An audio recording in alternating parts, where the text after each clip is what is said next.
There's something new from our sponsor, Text Control. For decades, TX Text Control's rendering was tied to Windows functionality.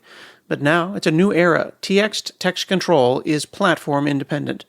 You can run your .NET applications on Windows or Linux, deploy with Docker containers, Kubernetes, or host directly in Azure App Services. Seamlessly integrate document editing, signing, collaboration, and PDF processing into your ASP.NET Core and Angular applications. Are you ready to see it in action? Check out the live demo at demos.textcontrol.com. That's demos.textcontrol.com.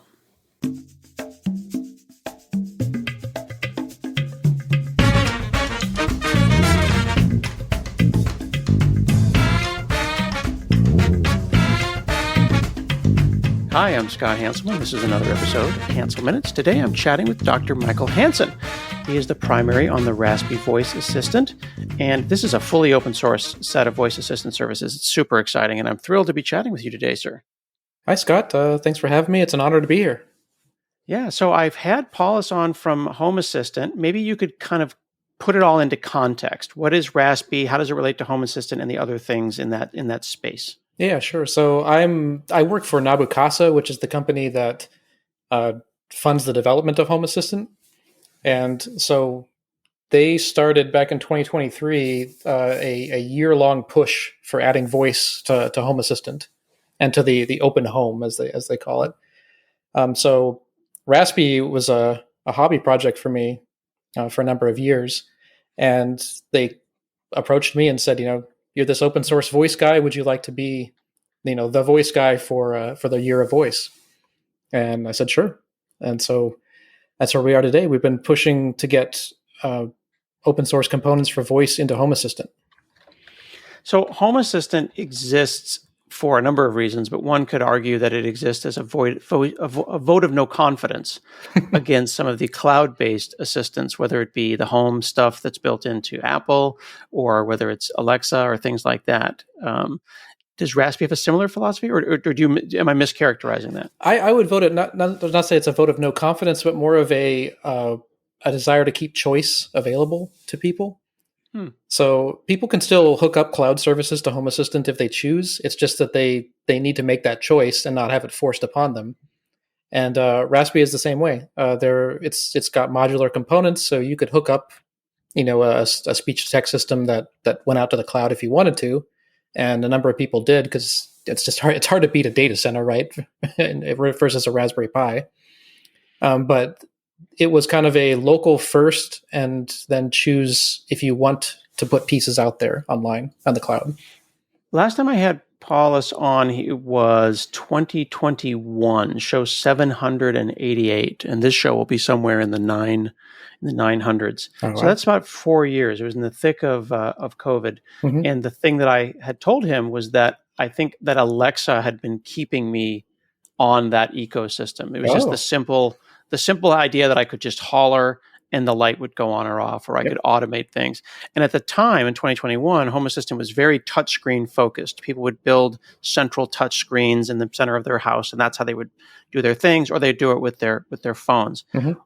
Why did it take so long for audio to happen in that ecosystem? I mean, they were looking for the right people and for waiting for the technology to get there.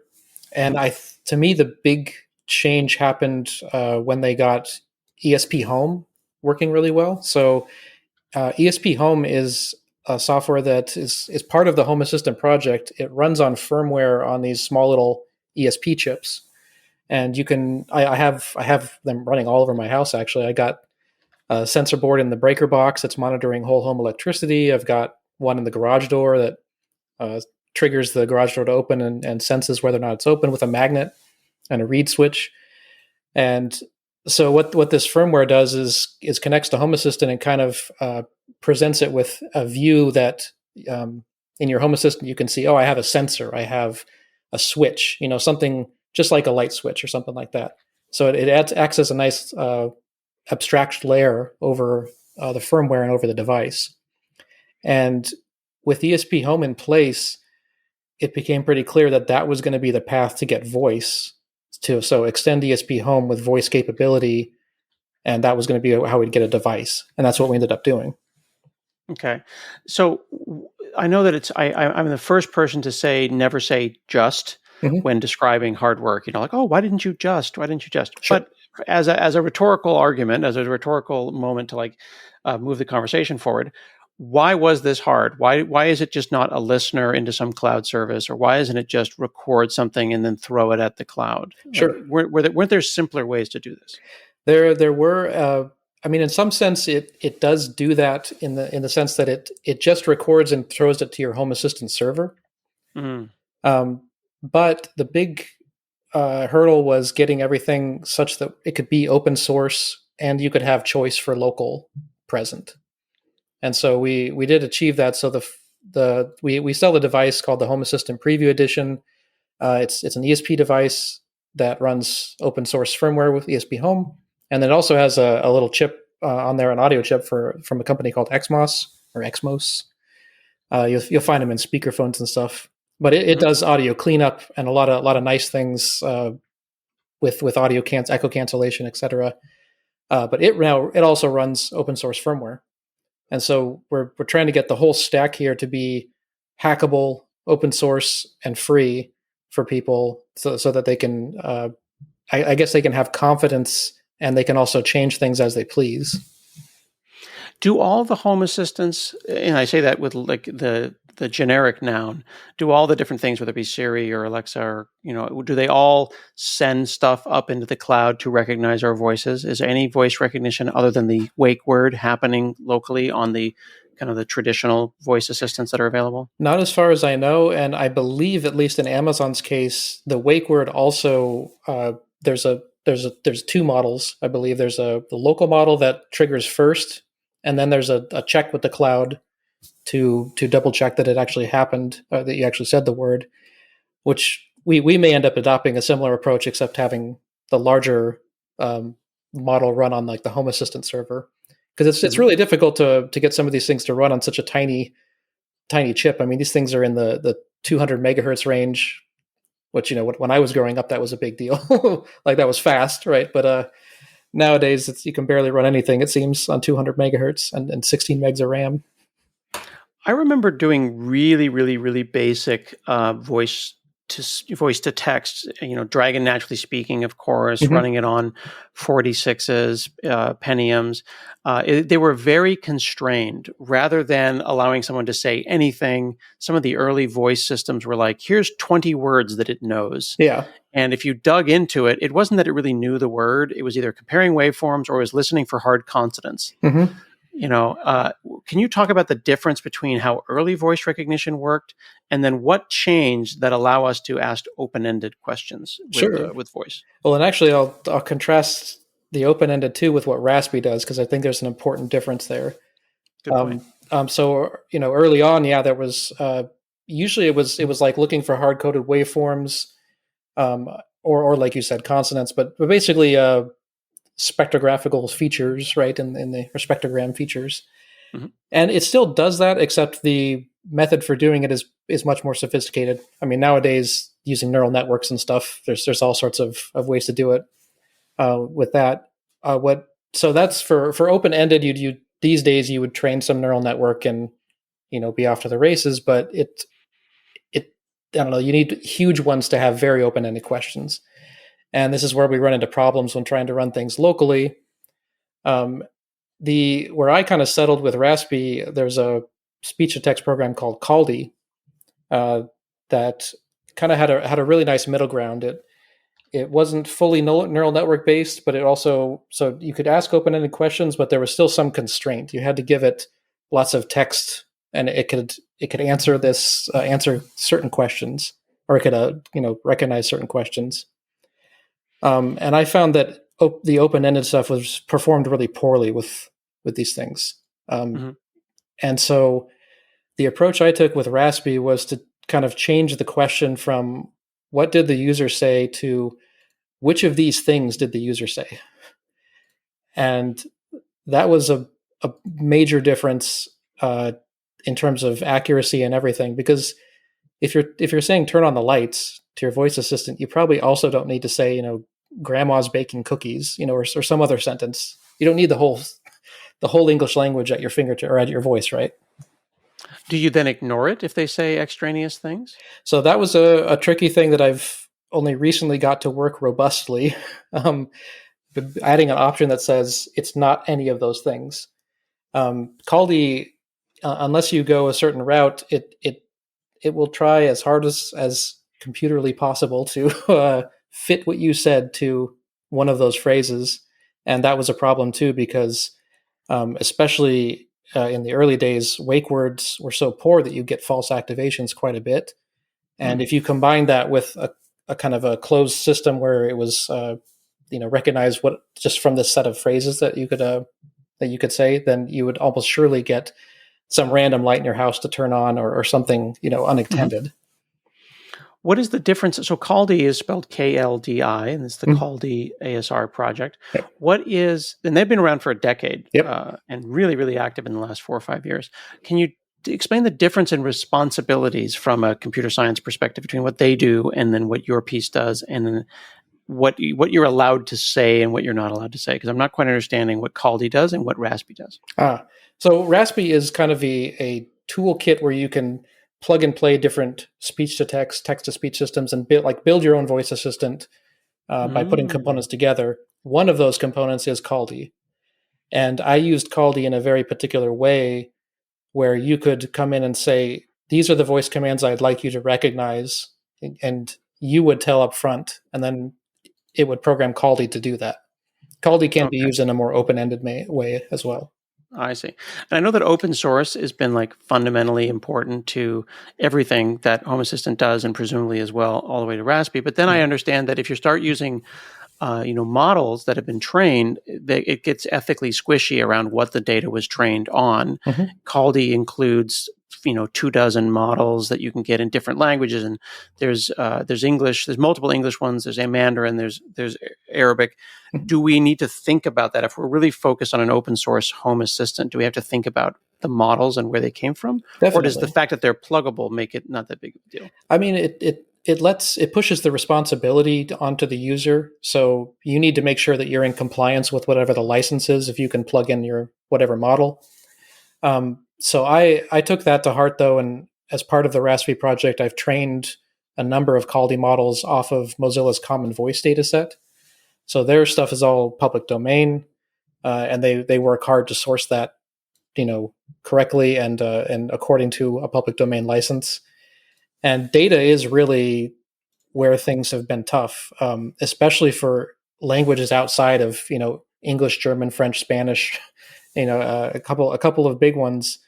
And so I've, as part of Rhasspy, and really more now as part of Nabu Casa, I reach out to people for languages that are unusual for a voice assistant and try to see if I can nudge them to record for us. Some of the models at Caldi are, 8-9 years old, and they're still a gigabyte, half gig. How much? In order to run a Home Assistant on a constrained piece of hardware, what is a correct model what's the correct size? And what's is there an 80-20 rule that applies to voice models as they, get you want a low error rate, but you don't want to download 10 gigs of some blob in order to do it? So that's part of where I saved a lot of space. The gigabyte that you're seeing for most of those models is the language model that's trained on like gigatext or something to recognize. It has statistics of which words follows others' words, and I don't need that. In the case where you program your own voice commands, it produces a bespoke language model that just covers the space that you've given it, which is not the entire internet, right? So it's ends up being a few hundred kilobytes or a few megabytes at worst. Then is it fair to say that would then make it really fast? Like the fact that it's so small, there's always that pregnant pause after you ask Alexa to do something. Right. So people are often quite amazed at the speed. I mean, it's even on a Raspberry Pi 4, you can usually get sub-second responses from it, and on a desktop computer, I mean, it's under a tenth of a second easily to get responses back. Now there is a problem. I mean, Caldi, I'm using their neural network models, which are very early neural networks. So they're very fast on modern hardware. But if you provide too many possibilities or ones that are very close together, like 15 and 50. You sometimes have to enunciate a little more, which can be frustrating for people. So yeah, if you pare it down to just what you need, then it works very well. But if you try to blow it up, which with combinatorics, it's very easy to blow it up to millions of possible sentences, right? When you start including numbers. Have you ever seen the skit where the two Scottish gentlemen get stuck on an elevator that's a voice-activated elevator? No, I haven't seen that. I would love to. It's kind of a legend, but basically these two Scottish fellas are on an elevator, and an Englishman is on the elevator with them, and he talks about how wonderful it is that this elevator is voice-activated. And he goes and he says, floor 12, and then he gets off at floor 12, and then he leaves, and the Scotsmen are like, this is amazing. And then they go, 11! And they're just stuck, and they're screaming. One of them climbs on top of the other, and they're yelling into the speaker, and they just they can't get off until this thing lets them off, and there's no buttons to push, and they're just screaming 11. Perfect. So I'm wondering, in mixed accent houses like my own, is that an interesting challenge to solve, even though we're all speaking English? It is a very interesting challenge. We've especially had that challenge with our wake words. We started something called a wake word collective. Which sounds larger than it is, but we're working on collecting as much data as we can. We need more data from people with accented English, although, and then we need basically more female or high register vocals to because most of it is like males from U.S. English, just like lots of data sets, right? Speech to text, we do have the same problems though with accented English. There are some models that are tuned specifically for particular regions, like Indian English or others. But I would love to train a model, not just for Scottish accented English, but for Scots itself. I've heard that's kind of for some people, it's like a white whale situation to get a model trained for Scots. So can I help me understand the relationship between me as a technical user and you as the expert? Are you training the models, or because I'm making the assistant, I'm giving it a list of all the things I want it to be able to say, and I could do custom things like water the garden, which, and things like that. But if I've got a mixed accent house, can we train our own models? And how many books do I have to read in order for you to train that? How does that work? That you could technically train your own model. There is a fine-tuning method that can be used, but I have yet to ever do that. What I've done instead is just try to gather voice data and train a model for a particular accent and hope for the best there. What's the difference here is where I would be training the acoustic model. This is the model that takes in the audio waveform and produces probabilities of phonemes. So phonemes, for people who don't know this, if human speech, there's certain fundamental sounds that we can make as humans, and if you ever look up the International Phonetic Alphabet, you can see a catalog of these sounds. And certain languages have a phoneme inventory. For the most part, it's like all human things. It's kind of a fuzzy thing, and it changes over time or over regions and whatnot. But so this acoustic model produces phoneme distributions. And then the other part, the language model, which has like pronunciations for words and which words follow other words, that's what you train. So Rhasspy allowed you to not only say what sentences you wanted to be recognized, but also you could provide custom pronunciations for words. So that was one way to accommodate accents, was to alter the pronunciations of certain words to include phonemes that are not typical. That's actually funny, because not only is our house is a mixed accent house, but my wife speaks Northern Ndebele or Zulu, which includes 3 different clicks. Interesting. Are those phonemes included as well? Could she yell at the voice assistant with a click and it would still understand her? So those phonemes are in the International Phonetic Alphabet, but they are not typically in an English model that I've ever seen as possibilities. Yeah. But if I have a house full of different folks from different places all over the place, I'd need a mixed model. Yeah, you would need some kind of mixed model, or need multiple models running simultaneously. Oh, you can do that too. You could do that with which one has the highest probability kind of situation. That would be interesting, because I was noticing that there's lots of different Mandarin models and stuff, and lots of folks are in houses that could be speaking English and Chinese at the same time.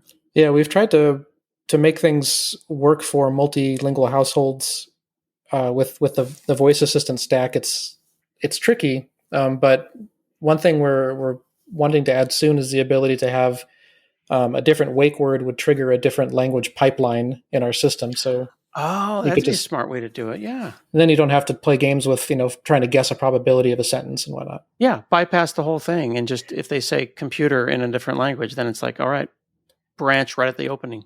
I feel like that's kind of the underlying philosophy of Rhasspy has been, just ask. Like, why don't you just tell me the voice commands you want to recognize, kind of thing, instead of, and this is a difference between, you adapting to technology versus technology adapting to you.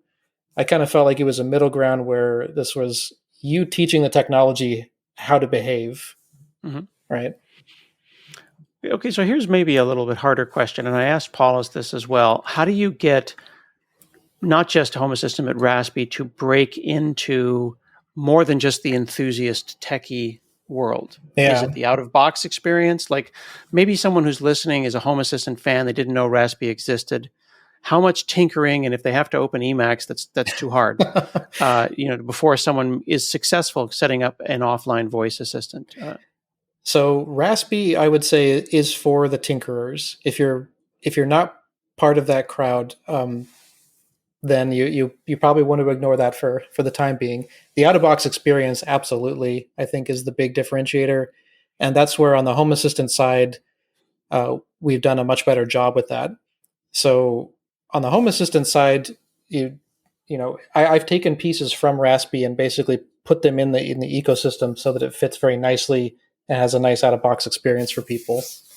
The easiest out-of-box experience, of course, is to buy the hardware that we put out, the Home Assistant voice. We're calling it Preview Edition because, well, the hardware is very nice and done. The software, for some people, is still a work in progress. So we're kind of saying, come on this journey with us. Yeah. But the out-of-box experience for this piece of hardware, and for others that are coming from other companies, is you plug it in, you pair it with your Home Assistant, and then you go. And so that I think is a major leap from previously, where you'd start with flash an SD card, right, for your Raspberry Pi and so on. Mm-hmm.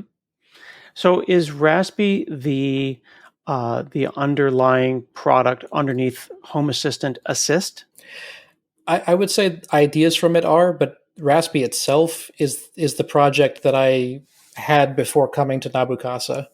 Okay. And so I've taken all the lessons learned from that and put them forward into Assist. Oh, okay. And is Assist still open source, or is Assist not open source? Yeah, it's all open source. Under the Rhasspy name? It's kind of a branding thing a little bit, but it's really under the Assist. I would say just Assist and Rhasspy can be seen as separate things, with one being a predecessor is probably a better way to think it. The reason I ask is I'm trying to understand how one can go and explore. I mean, certainly you can go to nabucasa.com, nabucasa.com. You can click on Assist. You can learn all about it. And you can also, surprisingly, connect Alexa and Google Assistant to this if you want as well. So you really are about choice. I thought it was about avoiding those things, but really you're letting anyone use anything they want, however they want. Yeah, so you can hook up your Alexa and speak to it. There are some things you can't do just because Amazon won't let us. So, for example, if you're running Assist with our hardware, or there's tons of ESP-based projects people can explore, at Raspberry Pi-based ones, to make a voice assistant. You can go in, create an automation in Home Assistant, and say, whenever I say this voice command, do this. And you can put whatever you want in there. And when you say it, it'll happen. Alexa won't let us do that because we don't get to see the text of the voice command. It just does its thing. It's all closed off, right? Right. Okay, so I'm in my house. I've got Home Assistant. I've got no internet because the internet's down.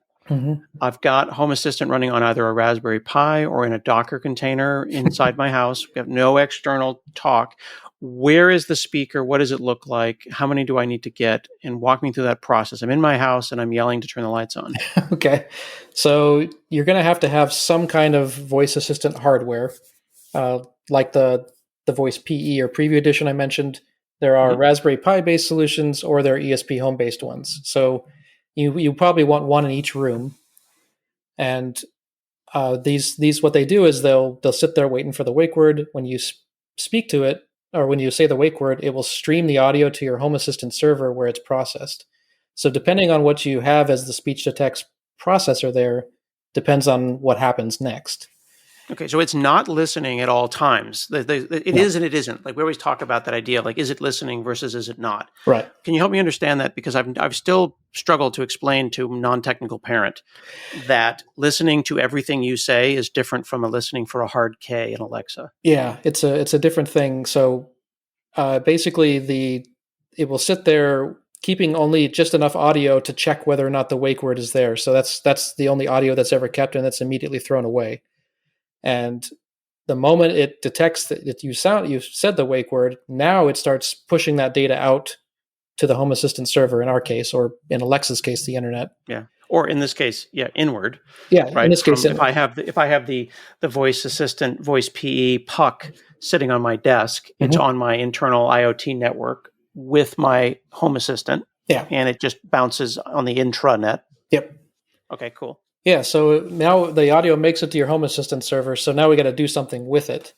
And if you're running fully locally, you have a couple options. You install the Home Assistant add-on to handle speech to text. There are a number of them out there.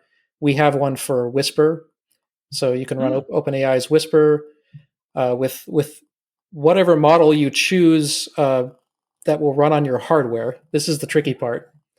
So if you have a beefy server, or you have a graphics processor and you know what you're doing, you can run these very large Whisper models and you can get data center quality transcriptions out of it. But if you're running something on Raspberry Pi 4, then you're not going to be able to run the full strength models. And that's where I'm creating an add-on right now, actually, that takes the tech from Rhasspy, puts this all into a nice little Home Assistant add-on, so people can install it. It automatically trains itself on your entity and device names in your house with a limited set of voice commands, all out of the box, ready to go. It does mean you can't say anything to it, although you can add your own automations and such, and it trains on those. Yeah. So that's a real challenge, because like right now I feel like I have mixed feelings about LLMs, but I also are very often I'm watching a movie and I want to know, how tall Brad Pitt is. So like Alexa for me is basically turning lights on and asking how tall an actor is. So we have a great solution for this, actually. What you can do is you need to be running something that can transcribe, how tall is Brad Pitt or something like that. But we have a fallback system. So if Assist is unable to handle your command locally, then it will fall back to another thing, which you can set as an LLM or something more powerful. So a lot of people are doing this with ChatGPT or Claude or Google Gemini. So if you say turn off the lights, it stays completely local. But if you ask a question outside of that scope, then it falls back and goes out to the LLM. I wonder if it could fall back to a local SLM. It should be able to. We have Olama support in there, so you could run a little Olama SLM or something like that. That's cool. I used to joke with my dad that, because my dad's like a woodworker and not a computer guy. So like if the zombies ever came, I would not be very good. Like there's not a lot of software engineers on The Walking Dead, but I feel like the Home Assistant crowd. Can you imagine a show where it's like the zombies have destroyed the world? There's no internet, but all the Home Assistant users have a lovely voice model running. They've downloaded complete copies of Wikipedia, and they're still happily chatting away in an entirely local intranet with automation of everything, including, I assume, zombies shooting Nerf guns outside. Something like that. Yeah, I love the idea of making use of what is already in your house. I mean, you've got a dozen Raspberry Pis already, right? Yeah. Being able to make use of those and run something, it seems like a better option than adding another subscription or another, giant thing.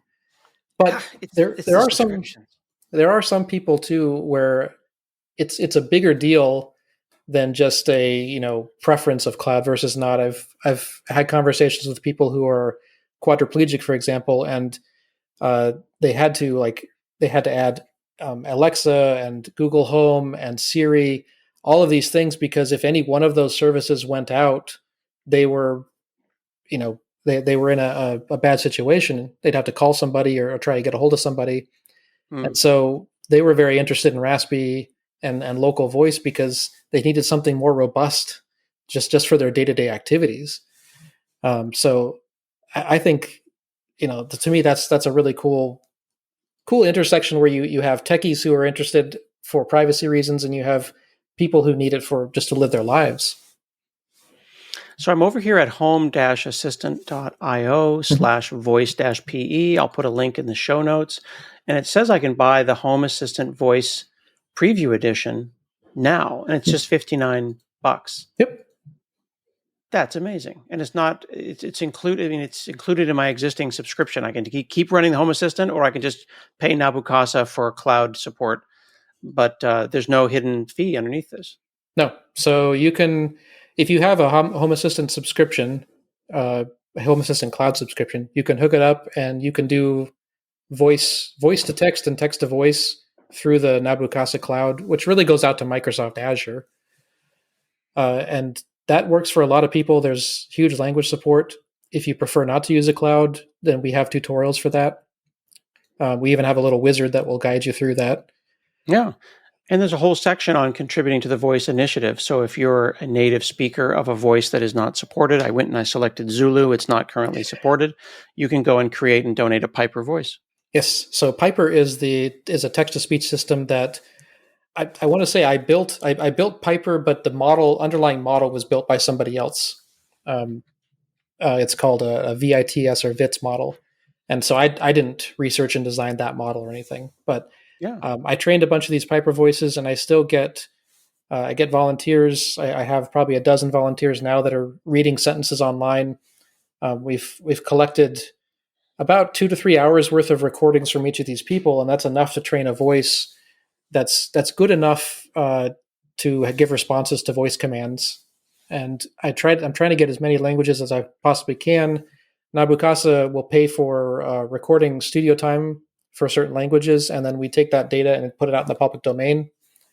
So, a future text-to-speech projects will hopefully pick that up and say, oh, there's, maybe in the future there's a Zulu data set right there. I'll train a Zulu voice. Why not? Yeah. And there's also public data sets like LibriVox and Mozilla Common Voice. Those, so Common Voice has a different mission. In text-to-speech, this is where the computer speaks back to you, right? You want to have usually few speakers, and you want to have a lot of data from one speaker in a nice quiet environment. Speech to text, you kind of want the opposite. You want a ton of people in very noisy environments, because that's going to be real world conditions to hear voice commands. And while LibriVox sounds like it would be perfect, this is people reading audiobooks in the public domain, I have actually found it to be troublesome with training text-to-speech models, because narrative text almost never contains short phrases, very short. And so the neural network models, they end up basically falling to pieces if you respond yes, no, or turned on the light. They need practically a full paragraph before they start sounding correct. So this is part of my Piper training sets, is I have people read a bunch of short phrases, a bunch of single numbers and things like that. Well, it sounds like it's a really interesting time to be in the voice space, especially in the open source voice space, especially given all the talk about LLMs that are happening right now. Yeah, I feel like we're kind of in a very unique situation. So on the one hand, the existing voice assistants are kind of crumbling, like Alexa and Google and stuff. They're getting worse as companies aren't making any money off of it, I guess.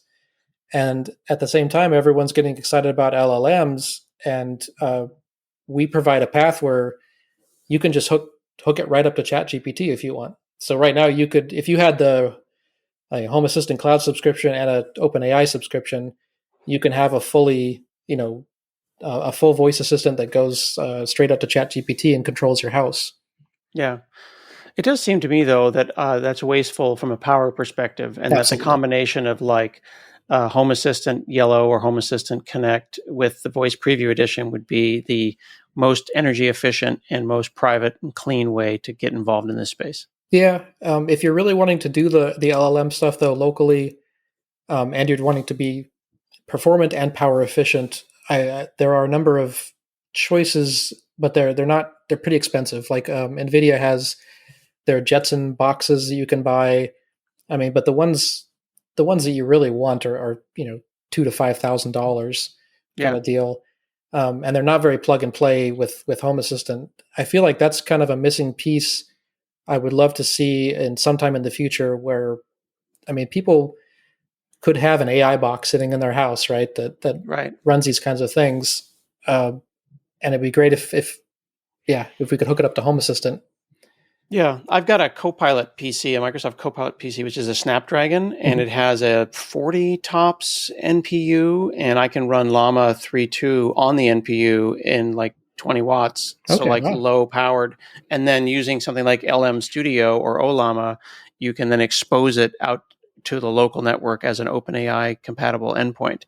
And it's very cutting edge, but I feel like it doesn't need to be. It could be very normal for someone to have a small NPU-powered box in their house in the future. Yeah, and I think doing that kind of thing also changes a lot of how you would have Home Assistant or other software use the AI. So one example is if you had a VLM model with a vision language model, you could have a camera from your Home Assistant, every 5 seconds, hand it a snapshot and say, "What do you see? What do you see? What do you see?" Right? And this is not something you'd ever want to do with an OpenAI subscription, because you'd burn through all your tokens, in a day, or you'd rack up a huge bill. But if you can continuously ping a box that's sitting there in the house, you could do lots of really cool things locally. Very cool. Well, thank you so much for chatting with me, Dr. Michael Hansen from Nabu Casa. There's a lot of really cool stuff happening in this space, and you can go and explore it all at nabucasa.com or at the Home Assistant site and learn about Rhasspy, learn about Assist, and maybe buy some of this hardware that they're putting together. Thank you so much. Yeah, thank you for having me. This has been another episode of Hanselminutes, and we'll see you again next week.